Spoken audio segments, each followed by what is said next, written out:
get straight to this shutdown. Senator Lindsey Graham tweeting yesterday, "I wish our political leaders could find the same desire to work for common goals as those who serve our nation in uniform and other capacities." Joining us now, Lara Trump, Trump 2020 Senior Advisor.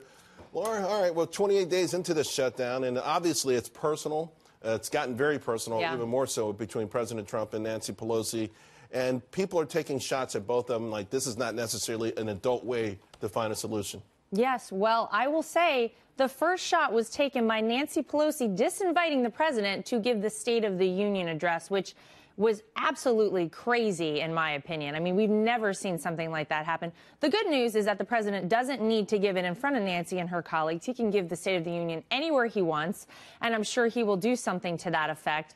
But I actually thought what he said was very appropriate. First of all, the letter was written beautifully, and I thought what he did was actually incredibly appropriate. Why is Nancy Pelosi and why are our congressional leaders flying all overseas right now in the midst of a shutdown, wasting, all this taxpayer money for no good reason? It does feel like, I mean, you had the trip to Hawaii, you had the trip to Puerto Rico, but, they get a free pass from the media. So just at this point, though, it feels like there are some Democrats, though, who believe that she did overplay her hand with the State of the Union, that's something.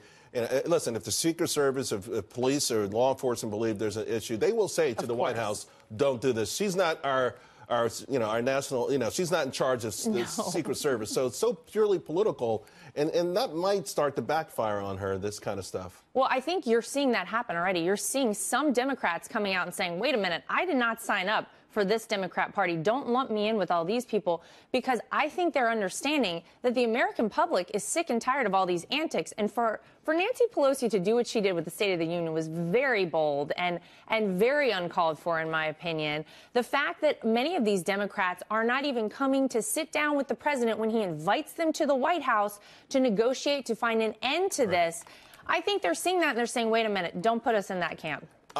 Apparently, the strategy is to keep this going for long enough that it starts to impact or influence GOP Republican senators. And that's where the break will come, that at some point you'll have the Senate go to President Trump, Republicans, and say, you've got to end this now. Do you think it will come to that? You know what? I don't think so. I think Republicans and really the American public in general understands why the president is so strong on this. The reality is this is about way more than a wall. This is about the future of our country. We cannot sustain illegal immigration in this country. At some point, it will be the downfall of our country. In countries with open borders, you see it happen all the time. I think the president knows, and he has been very strong on this because this is possibly the last chance we have to address this. Meanwhile, all the Democrats opposing it were all for it a couple of years ago when we had a different president. That's the hypocrisy of it. So many well-known, big-name Democrats have voted for physical barriers, physical support on our southern border. So ultimately, as these images of furloughed government workers going to food banks, saying, listen, I'm having trouble paying my bills, the media is going to have that, and they're going to play it every single day. And the longer this goes on, that's immense pressure on President Trump. Could that make him blink? It's funny because, listen, first of all, I will say, we all feel so much for these workers who are not getting paid. That's not fair. It's not right. They don't deserve this. But it's crazy, Charles, because the number of people who are government workers who have not gotten paid, who don't know when they're going to get paid again, they have come up to me. They've come up to my husband and they've said, tell the president to stay strong. We get what this is about. Which is not unlike what farmers have done also. Yes, it's a little sacrifice. President Trump speak to the farmers and they love them. Right, and it's for the long game. And I think so many people see that. And you're right, the media is going to use that all day long and they're going to do everything they can to exploit that. But what they're not going to do, and maybe what Republicans should consider doing in the same token, is bring out the families, bring out these angel families, families of loved ones who are never coming back, who have been murdered by illegal immigrants.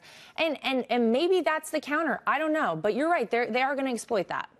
Compromise. President Trump has said he's willing to compromise. So it sounds like there's some room on the 5.7 number.